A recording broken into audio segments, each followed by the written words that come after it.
Echo session today. We are happy to see you all here, and I'm just going to go through a few quick announcements and then we will get started. We are recording this Echo session. If you do not wish to be recorded, please disconnect from the session. The Echo is a community of practice. We really highly encourage participation from everyone and putting in your feedback and any questions you have throughout the session. We'll be starting with a didactic presentation from Molly Milam.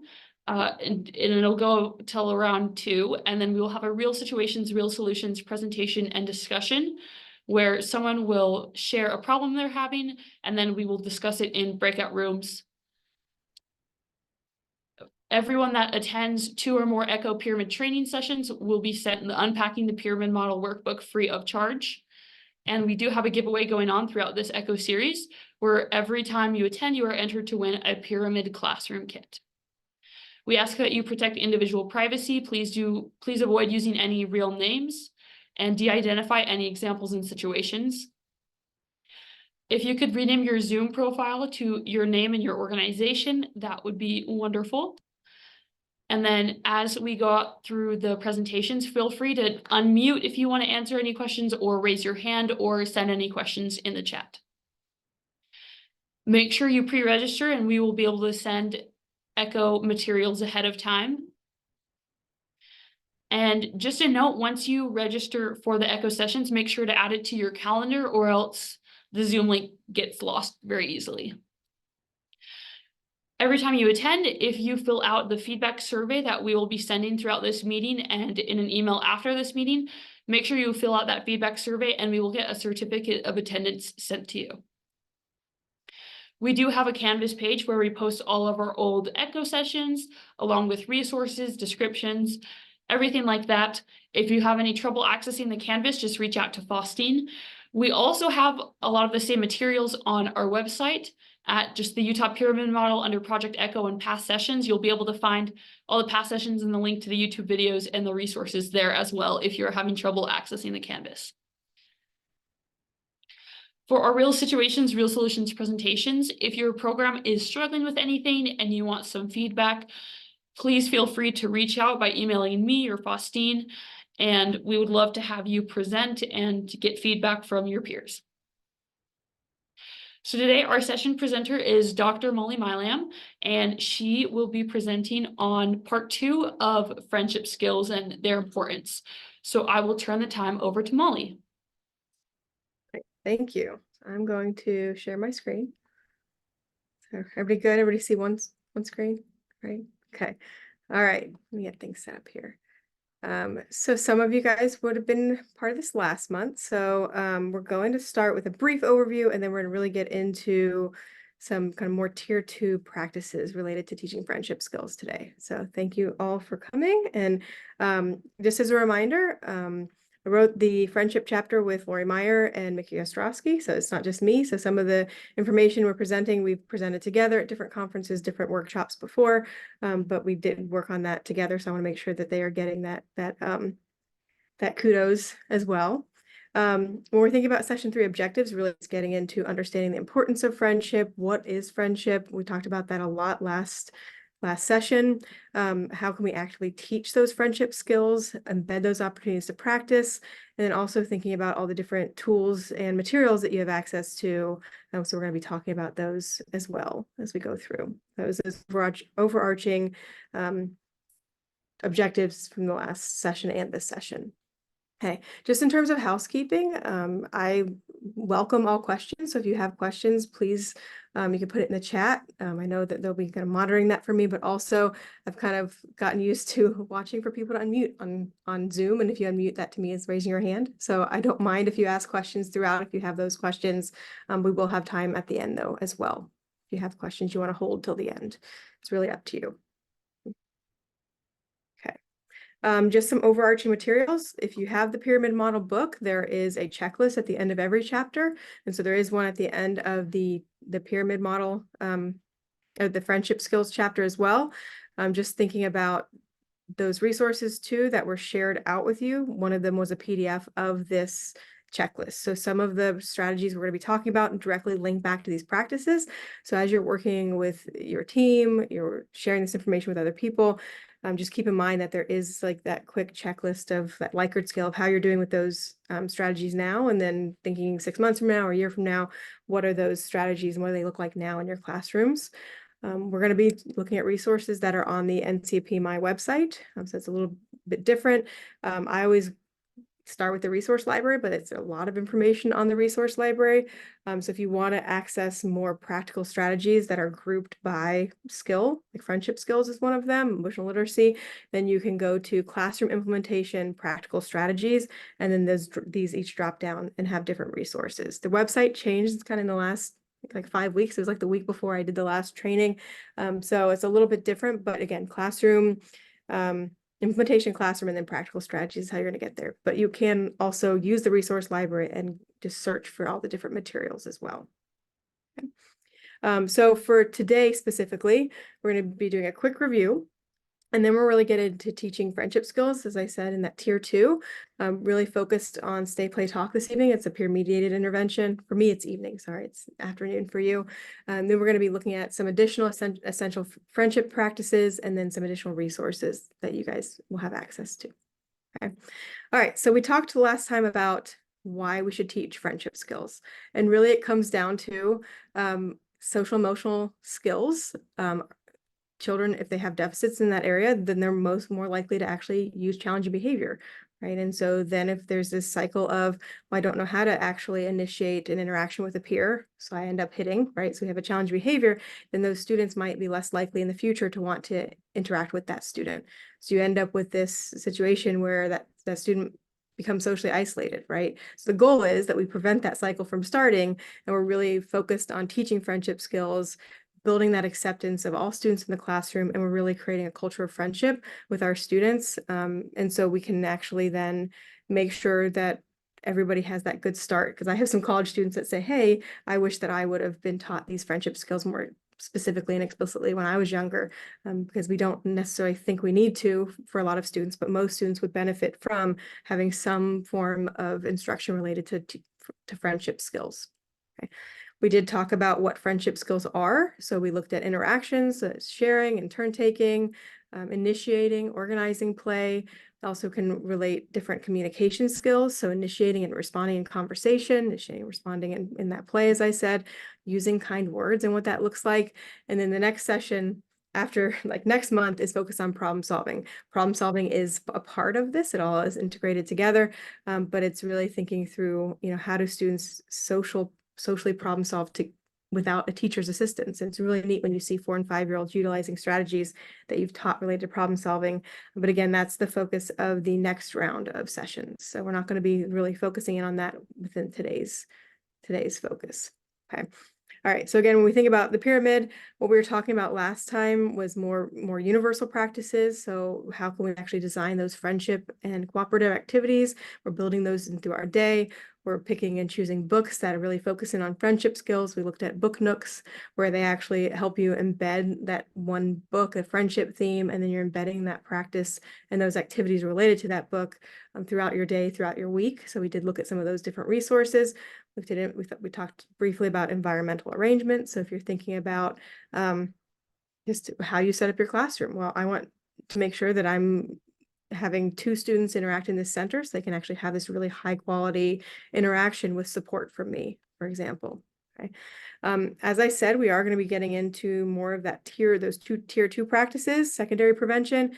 And really it's one of those things where some students need a little bit more, but I look at those secondary preventions in terms of they're not students who need like specific an intervention plan. We have an activity matrix where we're actually embedding those goals throughout the day, but there's students who need a little bit more. So they need a little bit small group practice.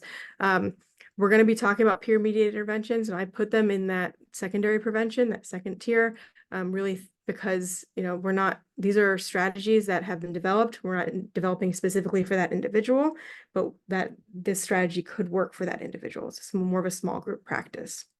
So when we think about peer mediated interventions, this is that flow.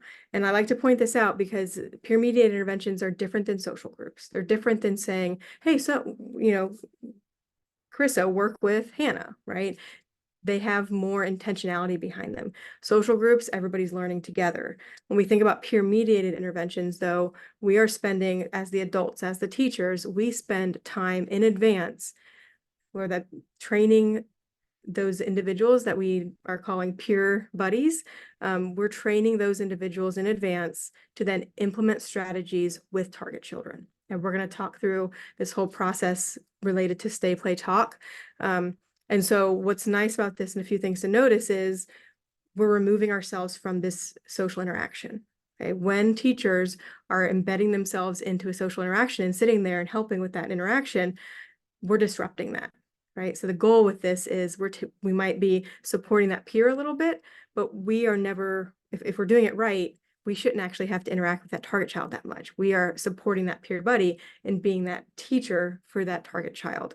And so again, it allows teachers to have more time to do other things because we're spending a lot of time pre-teaching that peer buddy through training sessions.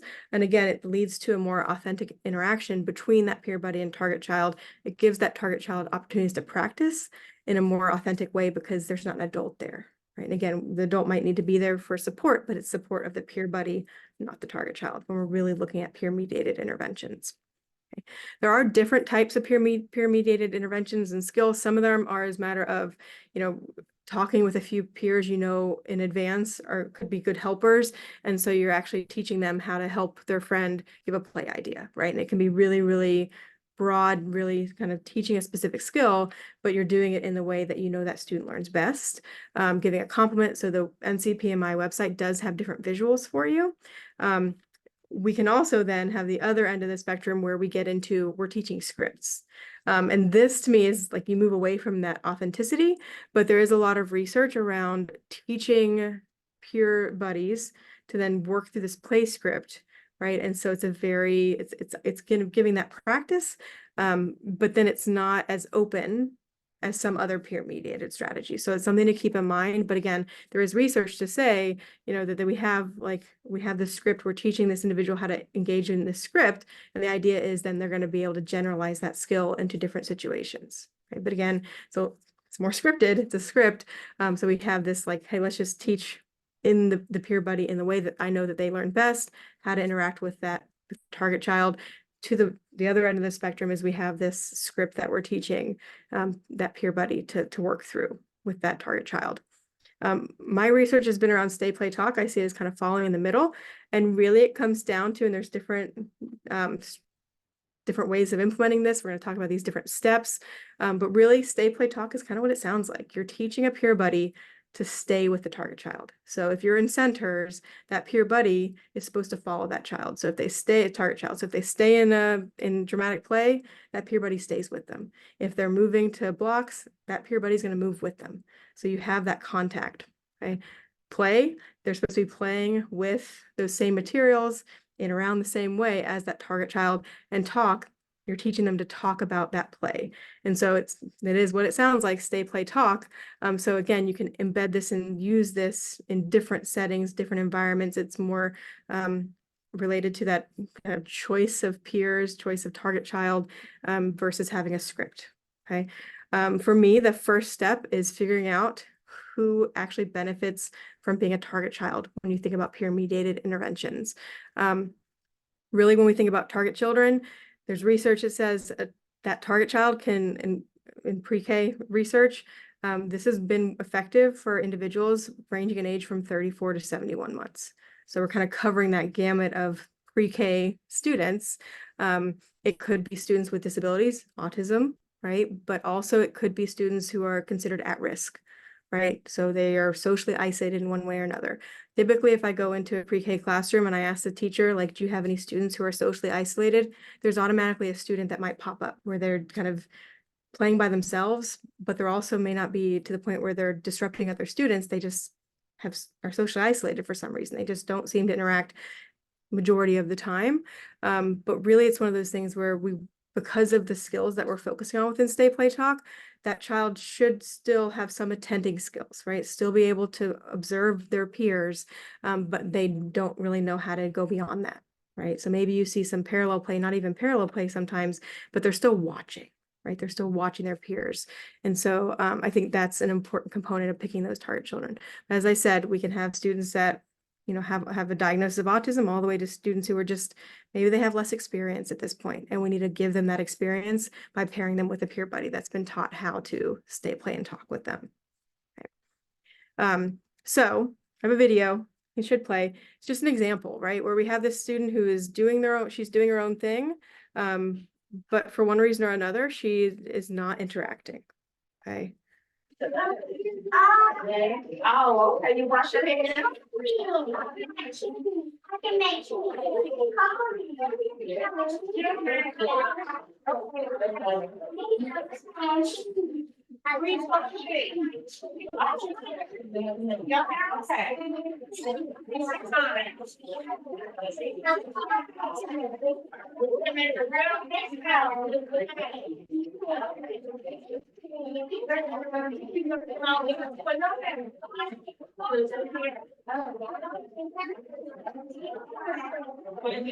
Okay, so I'm gonna go to the next slide without it playing again. There we go.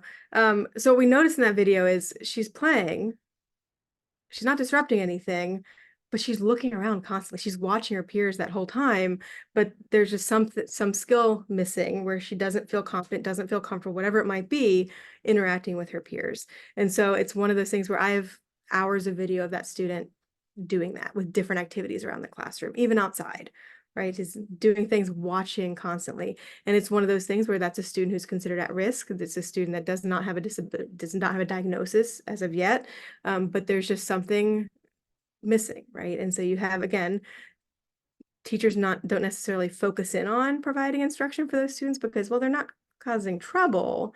So it's that category of, well, how can I help them, right? And so I think stay, play, talk, peer mediated interventions can be really nice. So step 2 is actually selecting peer buddies. And so when we think about peer buddies, those are those peers that are typically developing, right? That have those average skills.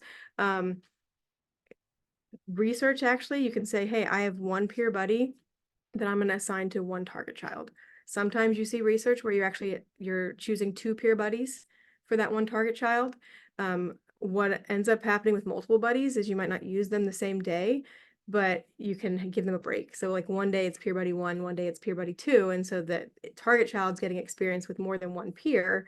But it also then gives that peer buddy an opportunity to be like, they're having an off day. They don't really want to do that today. They don't want to be a peer buddy.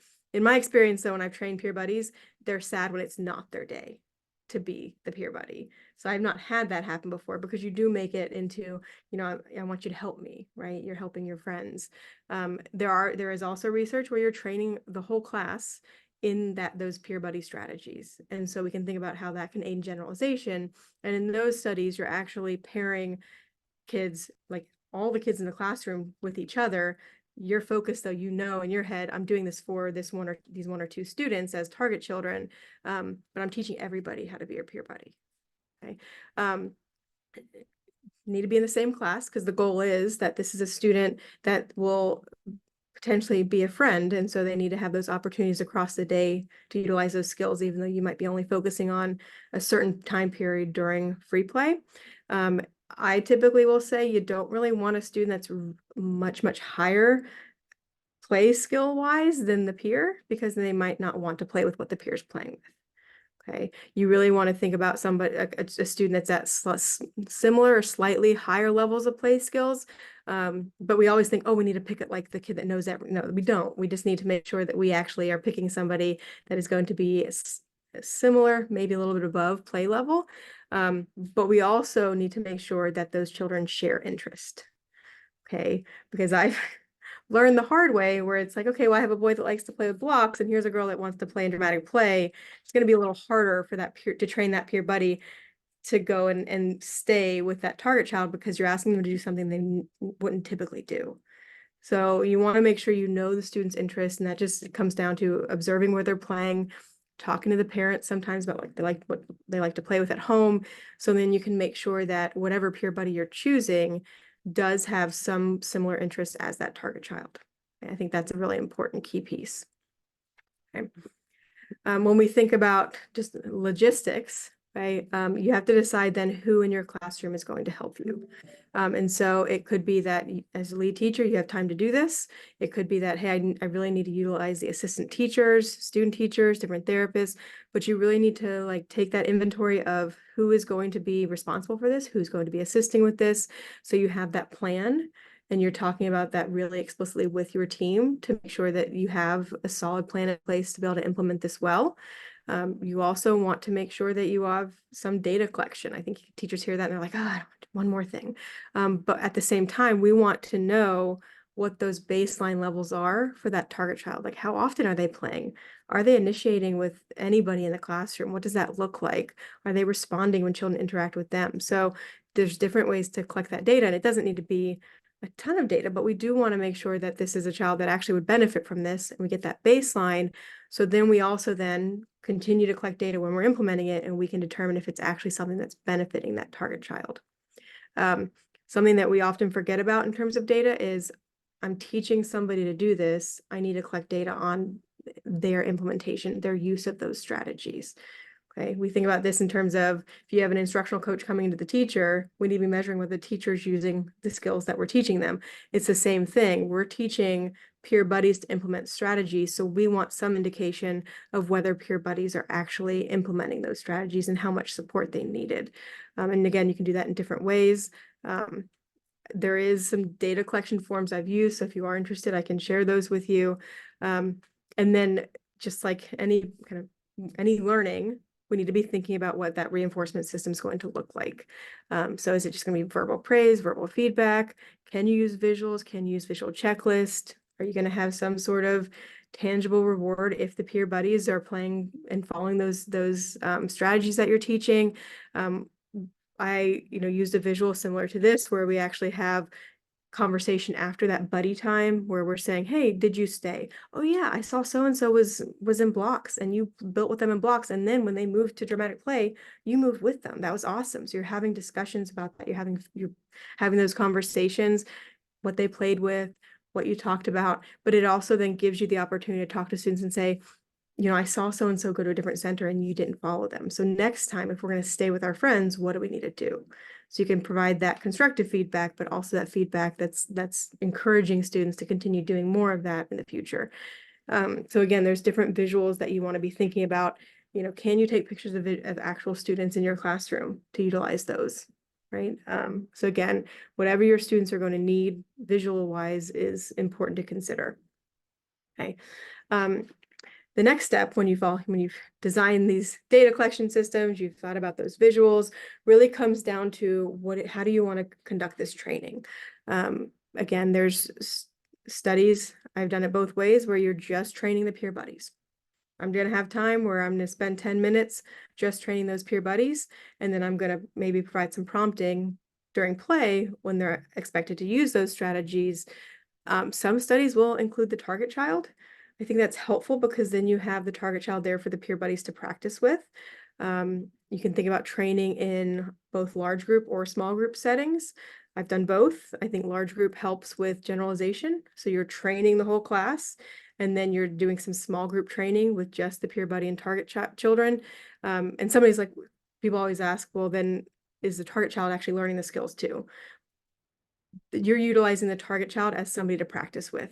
So it comes down to, hey, I'm teaching these peer buddies these strategies, and then I'm saying, hey, it's your turn. How would you do this with the target child that's there? And we're going to look at some videos in a second. And again, thinking about what visuals you're going to use for the training is beneficial too. You want those visuals to be consistent. So if you have visuals that you're using within the checklist, then you want to use those same visuals throughout the trainings as well. Okay. There is a brief lesson plan format here. I created a social story. So it's like, why are we expecting peer buddies to do this, right? And it comes down to talking about, I think some of your friends might be shy. Okay. So, and if you're shy, then how can we help them play and feel more comfortable playing with us? If it's, I broke it down. So there was 3 trainings, one focused on stay, next one's focused on stay and play. The next one's focused on stay, play, and talk. So again, you're reviewing any previous skill. If it is a further training, you're introducing a new skill with visuals. having children repeat it aloud, and then you're actually reading child-friendly definitions of what those skills look like, providing examples. I always make sure that whatever training it is, the examples I'm using are examples that are going to include the target child. So if it's a target child that really likes to play in dramatic play, I'm going to make sure I heavily use examples that focus on dramatic play and playing in that center. Modeling those skills. I've had teachers help model those skills where I'm the target child, or vice versa, and we have a peer buddy, and then you actually have the peer buddies practice that skill with you, with each other, however you set up that training, and then you're reviewing that skill and that reinforcement system that you've decided to use. So this first video is actually a video of me giving a whole group training. I have longer hair in the picture. The teacher, actually, I'm going to ask her to help me, because we're getting into that modeling phase. It's a whole group training, but I've identified one student in the room that's the target child, and then 2 students who are peer buddies. So again, I'm introducing these skills to everybody in the classroom, but again, the examples, everything I'm trying to do is really focused in on making sure that those peer buddies and that target child really are focused in on that. And I'm collecting data then on those individual children, not all the children in the classroom. Stay, play, and talk, just so you guys remember, okay? So Miss Joni's gonna go find somewhere to play, and we're gonna see if I'm gonna be a good buddy, okay? Okay? She's that. No, I'm not. I'm not. Am I being a good buddy right now? No, I'm not following her. I need to go follow Miss Joni, right? Because I'm staying with Miss Joni. Am I being a good buddy now? Yeah. Well, I'm staying with her. She's still following us. Yeah. I'm following her. Yeah, I'm being a good buddy. Yeah, you're a good buddy. I'm not.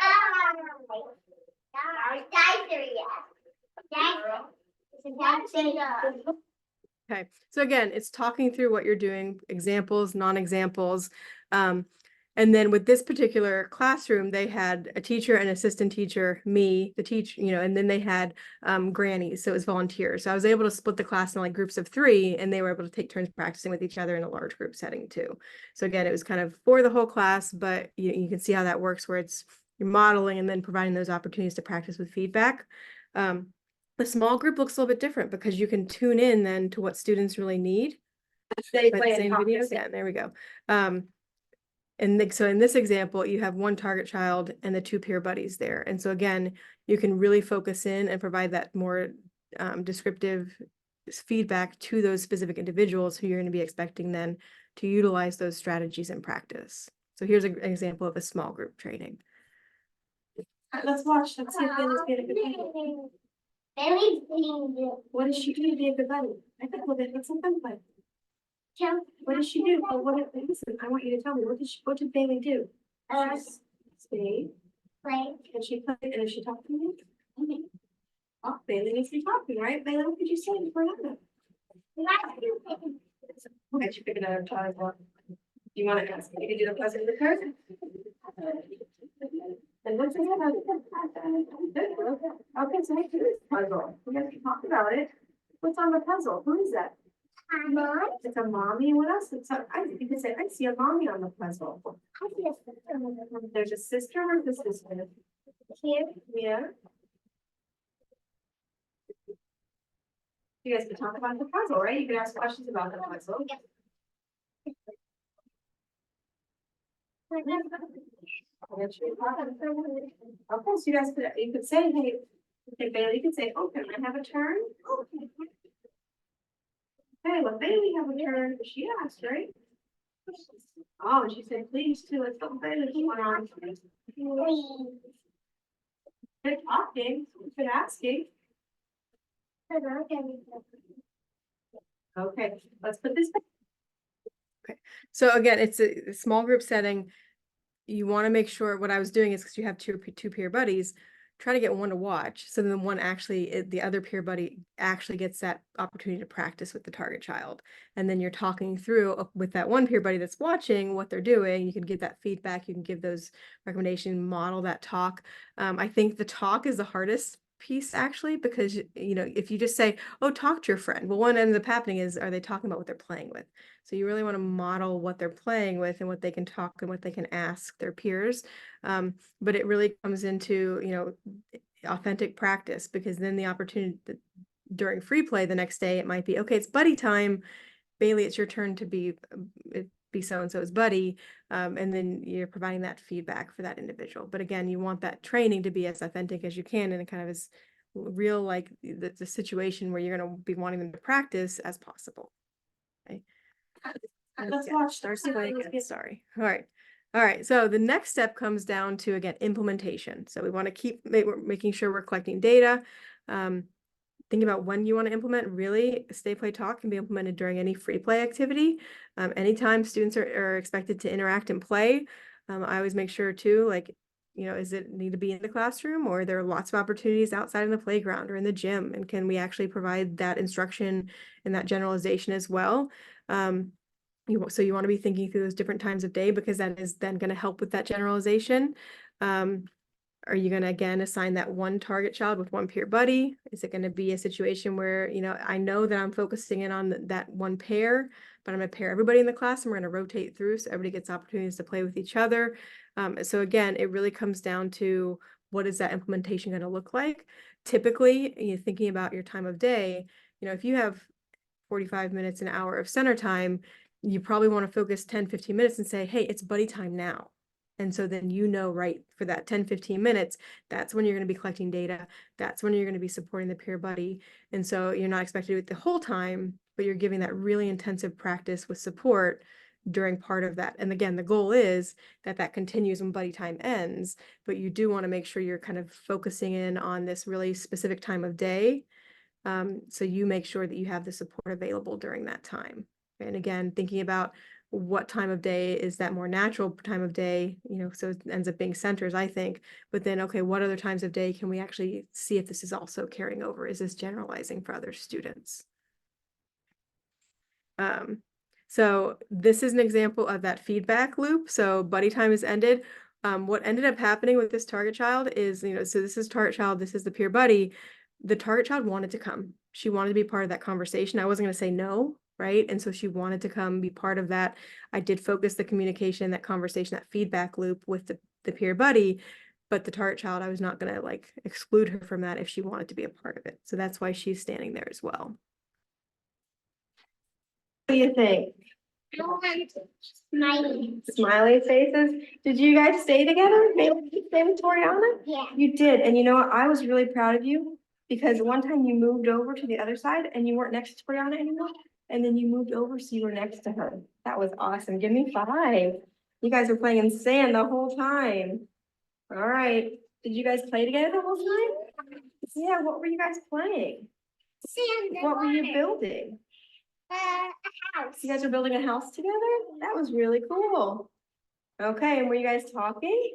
Yes. Yeah, you were talking some, but listen, next time you could talk about what you're building, right? Okay, so you could say, what should we build? You could say, I like that you made that hole, because Toriana made a hole in the sand, right? Yeah, but we talked, let's try to talk a little bit more next time, okay? You guys did awesome, you did fine, all right? Yeah, Yeah. And so as she's saying at the what end do you there, think? there was the prize bin they got to pick out of, right? And so then you want to figure out ways that you can fade that out too. If that's something that you do choose to use in the Stay Play Talk that you're implementing. So again, the goal is that we're seeing progress with students, and the only way we can do this is after implementation, we actually take that last step and review progress. We make changes if they're needed. And that really comes down to, are the peer buddies actually implementing what we've taught them? And if they're not, why not, right? Because we need to make sure that they are. So is it the visuals? Is it that help that we need to do some retraining? And so kind of thinking through that peer buddy support, because we can't just say, oh, it's not working for that target child without asking whether we're actually implementing that intervention that we had planned. And so that's the first question is the peer buddy implementing it? Yes or no? If they're not, what supports do we need? If they don't need more supports, let's continue as is. And then also we want to make sure that we are seeing, you know, engagement and play in those interactions with other students.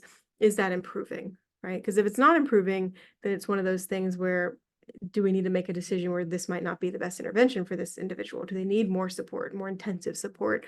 If they are making progress, we can continue with that current plan, but then we also have to think about, is that current plan, do we have a plan to fade out some of that feedback, some of those reinforcers? Because the goal is with all of this is to move more towards that authentic practice and that giving that target child the opportunity to practice and use and learn those skills. So eventually we want that interaction itself to be reinforcing instead of needing to actually incorporate those reinforcers that we're providing. But it really comes down to knowing your students and really continuing to take data and monitor that progress with students. The example for the individual we've been watching, it's the same target child throughout, where she was socially isolated at the beginning. I mean, I have video where she's then in, it's generalization where I'm looking at different parts of the day, and there's actually a student in the video that says, I didn't know she could talk. And this is January, February. It's not beginning of the school year, right? And so we have all the students in the room that didn't really know that they had this friend that they could play with because she was so quiet and so socially isolated at that point, where they just didn't see her as a play buddy, right? And so it's really neat when the peer buddies are playing. So it's opportunities to practice, but then you see that target child now feel more confident in interacting with the other students in the classroom, and you get that interaction back and forth. And then you get to see now this again, culture of friendship in the classroom, where more and more students are playing with each other because you've set up this kind of routine of buddy time. And so they get that experience with buddy time. Okay. So here is her after intervention. So again, here is the target child. The girl in the red shirt was actually trained as a peer buddy. This other girl is just hanging out because she wants to be involved in the play. So again, this is kind of after we've been implementing this for a few weeks. This is that same student who was looking at just playing with puzzles, looking around the room in that first video that we watched.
And so again, what I think I like about Stay Play Talk is that you're teaching broad skills that then can be implemented in any area of your classroom with any activity. And so this little girl, again, at the beginning was looking at everybody, and now she's with a group of 5 other students in that area. I did have to talk to the teacher because she had a rule where it's like 2 students at the sand table, and it was like, if other kids want to play there during this time, is that okay? Because we really are trying to encourage these other students in the classroom, these other friends, to then join in and be part of that. And so, you know, you have this situation where, and again, she looked at the beginning, she's like, hey, I talked, right? Because she knew, the target child knew, not sorry, the peer buddy knew that she had been following those directions and those strategies I had taught her. But again, the goal is that, you know, you're doing a lot of training ahead of time, so you don't have to provide a lot of assistance in the moment. So I'm not having to say in this moment where I want them to use these skills, oh, ask so-and-so this, do this, right? You're having those training sessions, you're retraining if you need to, you're doing it outside of that playtime. And then at the end of that buddy time, whatever you've designated as buddy time, you're also saying, okay, let's check in. What were you doing during that time? What were you doing to stay, play, and talk with your friend? And it gives the students the opportunity to then play with what they want to play with, move around the room as they want to move around. It does, again, introduce other situations where you're like, okay, well, is it okay if there's more than 2 students at sand right now? Because I really think, you know, that practice with a group of students was really beneficial, because before, would she have felt confident in that area, right? But even training the peer buddies then, where you have at the beginning of that video, come on, girls, right? And it was like, you know, that's all she needed. She needed that encouragement and that, like, that acceptance so training those peer buddies to then provide that support, provide that practice, really, I think, made a difference. And then again, it's just checking back in, making sure that you are seeing that progress. And then if you're not, why aren't you seeing that progress? Okay. And again, there's different ways that Stay Play Talk can be implemented. This is the way I've implemented it and seen some good progress. I've used students as young as 36 months as peer buddies. Seems young. So it is like, you want to make sure, if you're expecting a student to play with a peer for a good amount of time, that they actually have that attention span to do that. I think the students that were 36 months, it was like, can they last that long themselves in an activity, right? So that's what you have to think about if you are going to utilize younger students as peer buddies. But, you know, they might need a little bit of support, but that doesn't mean that they can't still be a peer buddy. Okay, and it's still, I will figure it out eventually. The NCPMI website does have like a quick how-to of like, what is Stay Play Talk, and has those steps.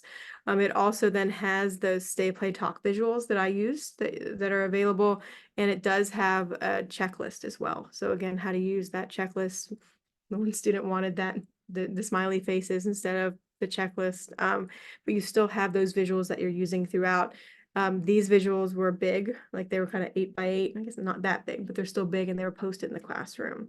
And then as the teacher started to utilize and implement these strategies out in the playground, she carried them with her, and she'd make an announcement at the beginning of outside time. Hey, it's buddy time. Remember, we're going to stay, we're going to play, we're going to talk with our friends. And so she'd make that announcement, and those students would pair off, and we'd see those students who potentially would have been socially isolated playing with those other peers that have been trained, but also those students that had just been part of those more generalized whole group trainings as well.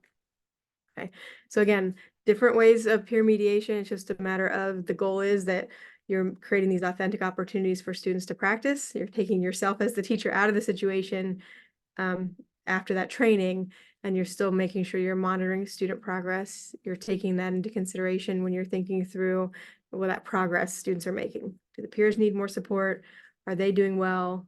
You know, sometimes it's one of those things where I realized, you know, I've done a study where a target child ended up being somebody that children like basically avoided for different reasons. Like it was like, oh, he'd maybe tattle, he'd do different things, where, so it's one of those things where you want to make sure that you're prepping the peer buddies and how to interact and how to respond to some of those communications if there have been negative interactions in the past.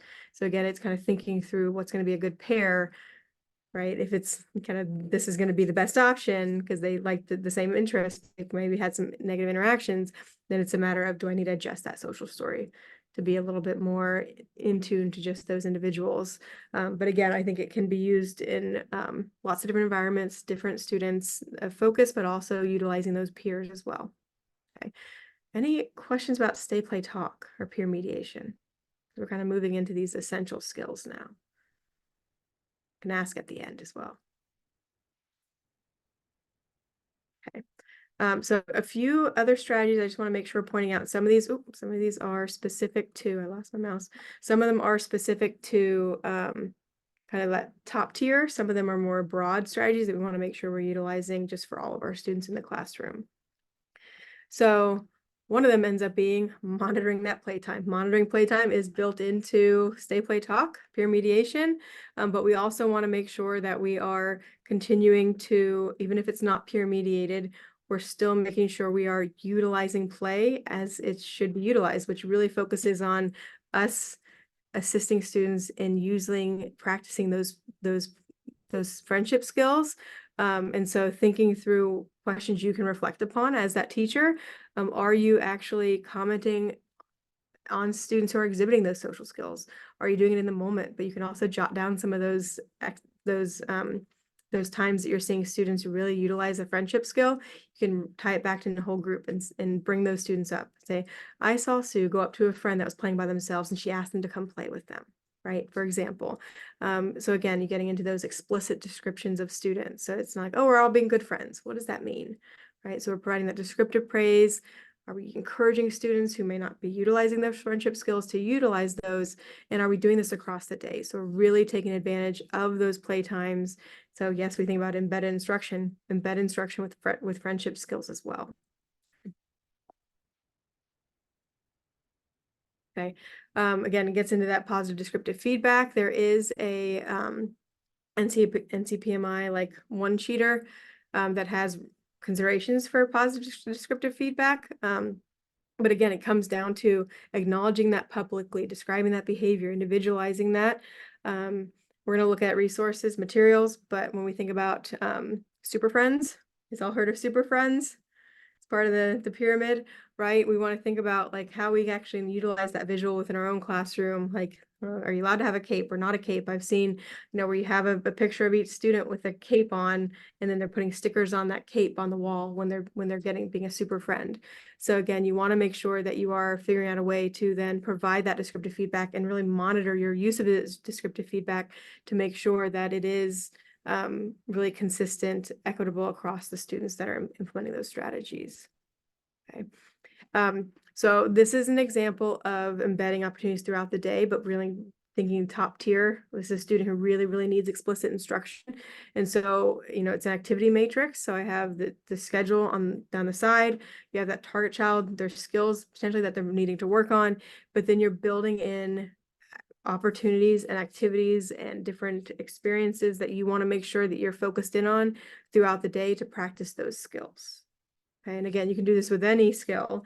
When you think about friendship skills, it really comes down to how can I make sure I'm doing this and really explicitly thinking how I can engage that student and provide opportunities across the day. But it also comes down to your teaching team. Like if you can create a matrix together and you have certain people at different centers, well, when you're in the center with him there, can you make sure you're actually doing and practicing these different skills? So you can actually design that activity matrix, share it with your team, and then make sure you're actually you're offering explicit opportunities to practice for that student across the day. Okay. There are different practices on the checklist related to involving families. So again, you want to provide families with information, with strategies they can use related to friendship skills. Okay. You're developing individualized strategies with families, and then there's also communicating with families about children's friendships. Okay, so we communicate about their daily, what they ate, did they nap, who they play with, but we don't, even if we're including it, who they play with, but we also want to be thinking through how do we actually share information with families about those social emotional skills, right? So again, it's a lot of information we don't really think about providing our families, but it can be really beneficial for parents to hear about their child playing with other students, especially if it's a student who may not have those skills. And so the parents already know that, there might be a deficit. So when you can actually communicate with parents and say, we've been working on this and so actually played with their friend and they stayed with them for 15 minutes today, right? So you can provide that extra guidance to parents, that extra feedback can be really, really helpful, right? To parents. We don't necessarily think about that. There are also in the NCPMI website is a backpack connection. So lots of different skills, some of them related to friendship skills, some of them are broader. We have how to teach your child to take turns, how to learn to share, how to learn to trade. And so these are things that are designed to send home. That's why they're called the Backpack Connection, to send home related to teaching friendship skills. And these are available on the challengingbehavior.org website as well. Okay. I don't know if anybody's utilized these for different practices, but again, I always say, work smarter, not harder. So you don't need to create a resource. There's already resources out there that you can share with families that were designed to share with families. So let's utilize those resources that have been created for us already. Okay. When we think about, again, additional resources, there's scripted stories for social situations on the NCPMI website, those book nooks, those social emotional skills. So again, utilizing those. This is I think this might be like this is 2002, one of the original Super Friends. Now they have much newer visuals, but I can be a super friend. There's social stories. And so you can utilize what's already there, which is nice, and then figure out how you can implement that super friend visual in your classroom, and how you can actually relate your reinforcement of students, that descriptive praise students, to that super friend situation. There's also templates for sending super friend awards home. So again, these are templates already, but you can actually then write it in, send it home. And so it's a different way to share that information with families. So you're basically creating that award for students. And again, that template's there. I think you guys are giving out one toolkit. I think the toolkit actually has it's like sticky notes where they actually have like a pad of them included in it. So that's kind of neat. But again, there are templates in different languages too. So if you have a Spanish speaking family, then you can send that award home. Again, you'd have to be able to write in Spanish. I can't, but you can utilize this in different languages as well. So again, I think thinking through, just kind of summing everything up, I think you want to think about how can you implement these strategies in your classroom? How can you actually think about how you would implement Super Friends in your classroom?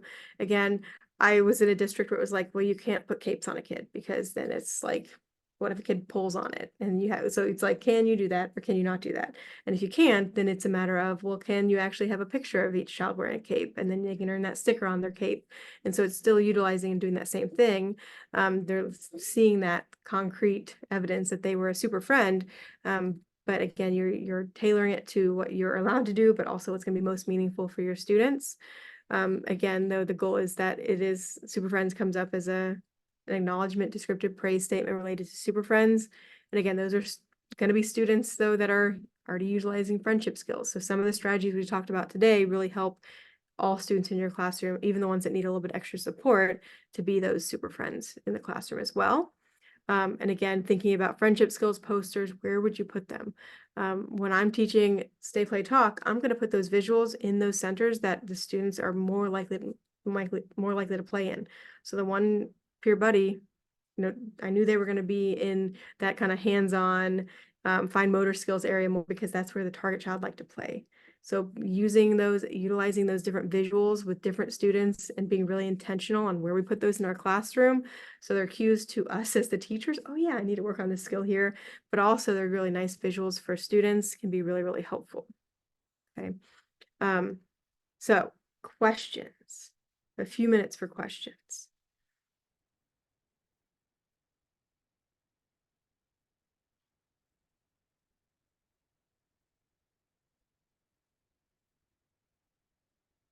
This is Debbie. I'll just make a comment. These friendship skills, I feel like as we're working with teachers, they don't think about these. They don't think that kids need to be taught how to be friends.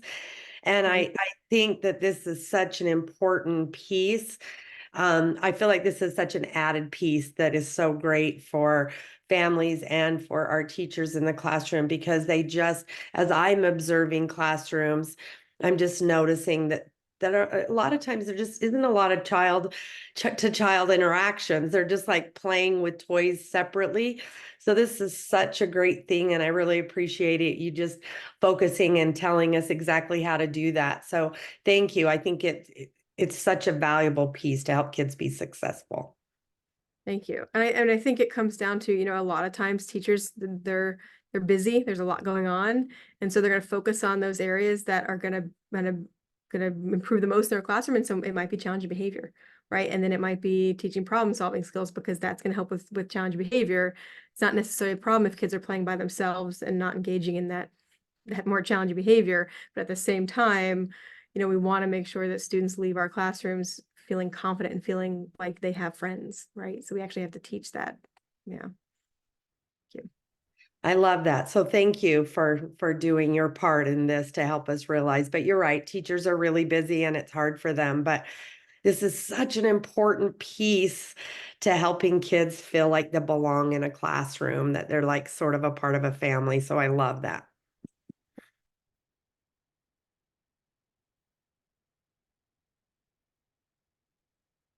I just have a quick question. Are I've only been to a couple of these, so sorry if this question's already been asked and answered, but are we able to like show some of these videos? Because teachers are obviously in class right now. And so they're not getting any of this instruction. What are we allowed to share and not share?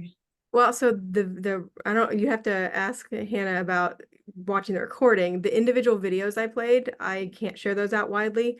I will say there are some videos for like utilizing Super Friends and what that can look like and different strategies we've looked at. They're available on the NCPMI website. So if you go to that resource library page, you can actually separate out like what type of resource. You can separate video and then actually search a specific skill. Like I know balloon breathing has a video. Like there's specific videos for different strategies. In terms of sharing out the recording from today, I'm not sure. Hannah would have to answer that question. Yeah, so we don't have any of the individual videos, but all of this recording itself will be on YouTube and on the website on the Canvas. So you can show any clips that were shown in here. We just won't be able to like separate that out into the individual clips. Oh, okay. But we could show like, because it is recorded. We could show. Yes. Okay. Awesome. Thanks.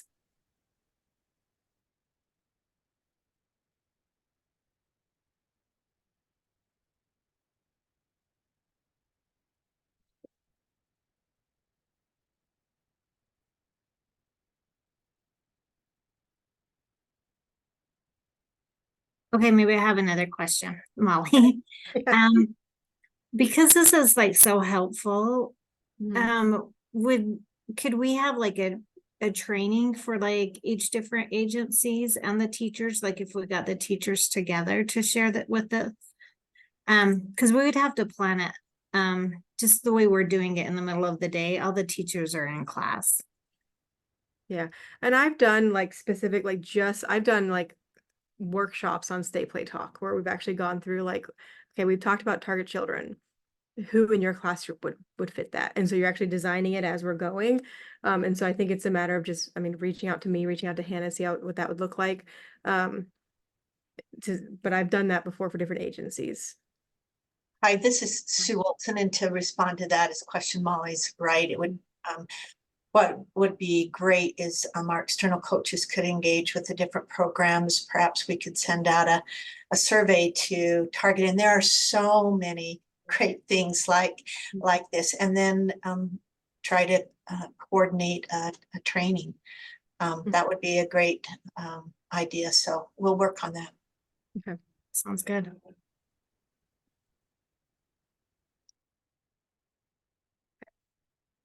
And if you do think of other questions, my email is mmilam1@ycp.edu. So you can email me. I have, we talked about that script for the kind of lesson plan, that format for the training. I have those for each training. I have small group, large group. I have different resources. If you want that information, you can just email me and I can send some of that information your way. But again, that's my email there if you want to reach out to me directly. Thank you so much, Molly. That was great. So now we will be moving over to our real situations, real solutions section of the ECHO. We're going to have Wendy Byron get on for a few minutes and just explain a little bit about what her program has been struggling with and what she would like advice with. And then we will move directly into breakout rooms. And yes, we will discuss her discussions in breakout rooms and then come out together to the big group and share a little bit of what we were talking about. So Wendy, I will turn the time over to you and let me get up your presentation. All right, thank you. Thank you for that nice introduction, Hannah. So I am presenting this for a friend. but I'm very closely associated with this friend, so it's almost like I'm in this situation. So to start, my name is Wendy Byron. I'm the Head Start Collaboration Office Director for the state of Utah.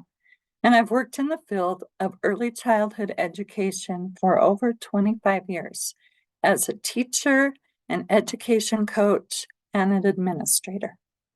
Okay, next slide. So picture this.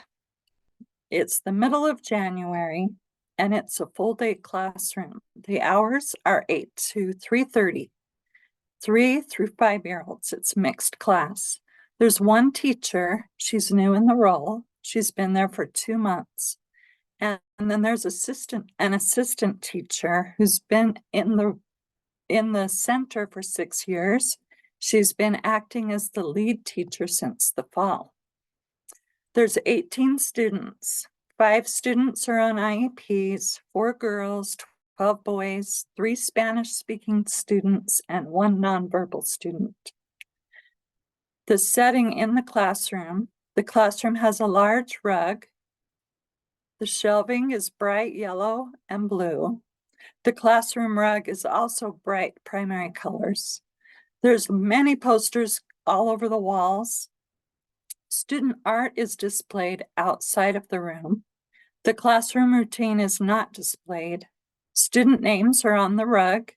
Several students have blue tape to visually show their space at the carpet. Areas are set up throughout the classroom and items are located in each area in the reach of students. Items are labeled and on top of tracers that are a picture for each item. Students are expected to clean up the materials before they move to another area during center time.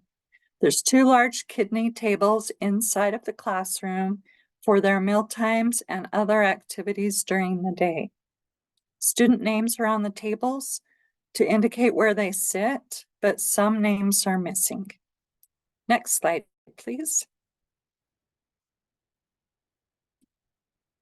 Several parents have recently complained to the program director that their child's coming home saying they are getting hurt by another student. Parents are concerned that the teachers aren't doing anything to protect their child and they don't want to go to school anymore. The program director has shared the parent concerns with the teachers and the managers. The new teacher has not received training on the pyramid model, but the assistant trainer has had all the training offered, but she's resistant to implementation. Center-wide visuals are displayed in the hallways, the bathrooms, the gym, and these were decided on with the whole team together. The new teacher came into the classroom again in mid-January, and she's struggling with behaviors. The assistant teacher is not supportive and does just the minimum. The managers tried to address the situation, but she's overloaded with supporting behaviors in another room. The new teacher's considering leaving and feels there's no support for behaviors in her classroom. She often requests that students be sent home due to behaviors. Both the teacher and assistant, they resist advice from their peers. The managers required teachers to start over with implementation of expectations and the routine. Management substituted in the classroom so the new teacher and assistant teacher could attend the pyramid model trainings together. The manager replaced the rug and furniture with earth-toned items. The manager worked alongside the teachers to rearrange the classroom. 2 weeks later, though, behaviors have increased and parent complaints have continued. Next slide, please. This program has 6 classrooms. Teapot scores are 80 to 85% in 4 of the classrooms. 1 classroom's at 95%. The classroom we're discussing is a score below 60%. All the teachers and assistants together attend a weekly collaborative meeting to discuss strategies and training they've learned from the pyramid model. Intensive coachings provided for several teachers, including the new teacher. Visuals and expectations were developed by staff. All staff are expected to support the students and see students as all our students. This includes office staff, cooks, and the janitors. This program is in year 4 of using the pyramid model. Management and program directors have intended to involve the families in the pyramid model training, but have not done it yet. Okay, this last slide are the suggestions that we're hoping for. Moving staff at this point of the school year, what are the thoughts and advice? The classroom environment, should it be up to the teacher or a center-wide expectation? Better ways to onboard new staff that join in the middle of the school year. Advice on addressing parent concerns. Advice on routines for students that need extra support, transitioning between activities specifically, and advice on rolling out the pyramid model to families. Thank you. That's all. Great. Thank you so much, Wendy. So I just want to go over it real quick just to make sure everyone has it right. So it sounds like the classroom is a little chaotic and there's not necessarily a whole lot of routine and structure in place, and the new teacher is overwhelmed. The assistant teacher isn't very helpful and resisting the pyramid model, and there's a lot of challenging behaviors with the kids. Did I sum that up? Correct. Okay. Yes. Thank you. So now we will move into breakout rooms. Wendy, are you okay if I just give you a couple minutes in each breakout room? So if anyone has any clarifying questions, you can answer any. Sure. Okay, sounds good. So for our hub members leading the breakout rooms, I have Mandy and Chelsea will be in one group. Could you cover the moving staff at this point of the school year? And then Betsy and Sue, could you your group handle the second question with the classroom environment should be up to the teacher or a center-wide expectation? And then Melody and Aubrey, if you could cover better ways to onboard new staff.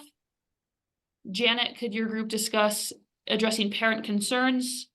Teresa, if your group could discuss advice on routines for students, especially during transitioning. And then Debbie, if your group could do advice on rolling out the pyramid model to families. Is everyone good with that? Yep.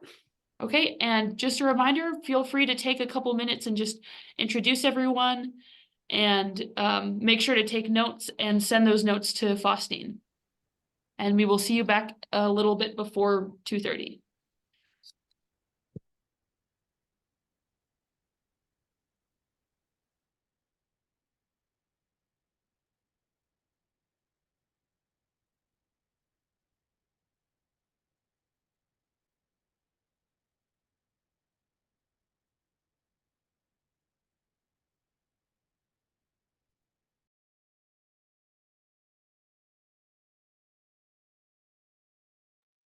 Hi, everyone. Welcome back. We don't have very much time left. I didn't want to cut all of your great conversations off, but we have about 4 minutes left. So I would just love to hear from Mandy's group and Betsy's group, and we'll see if we have time for anyone else, but just 1 or 2 things that you discussed. So this is Mandy. We decided that it probably would not be the best practice to move the staff at this late in the year, but if we could get a coach or a mentor in there to kind of do some training on some strategies related to the pyramid model and just give the new teacher some experience and hopefully the supporting teacher some buy-in. Yeah, absolutely. And Betsy and Sue?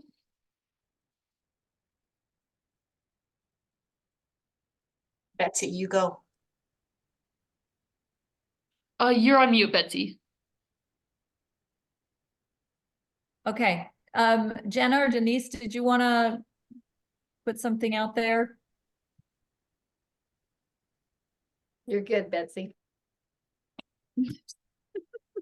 Okay, so we decided that yes, that the classroom environment should be a center requirement. That there are things in place like you can't get a high quality preschool grant without having specific things. So there are specific things. So we decided that yes, there could be requirements for that, and possibly having those requirements being known as they are onboarding. So being very, very specific about the onboarding and knowing what's required there. Thank you. And then I think we have time for one more. Melody and Aubrey, does your group want to share something you discussed? I'll just share, it's circled around that relationship building with the children, but also with the staff, including the coach and including the administration, so that new teachers got some support. Actually, all the staff in that classroom have some support. And then also we talked about just kind of analyzing what's going on in the classroom using a checklist. And part of that is the onboarding, is having a checklist for this teacher so that they can see that they are making progress as they're moving towards supporting the children in that classroom, kind of a checks and balance type of thing. Awesome. Well, thank you everyone for participating today and sharing all of your ideas. Just a reminder, please complete the survey. We love to know what your thoughts are about the training, and we want to be able to send you that certificate of attendance. And also in all of your breakout rooms, for those of you who took notes, send them to Faustine, and so we can get all of your suggestions to Wendy. And I'll put Faustine's email in the chat, but thank you all for coming, and I hope you have a great rest of your day. Thank you, everybody. Have a great day. Thanks, Wendy. Thanks, everyone. Thank you.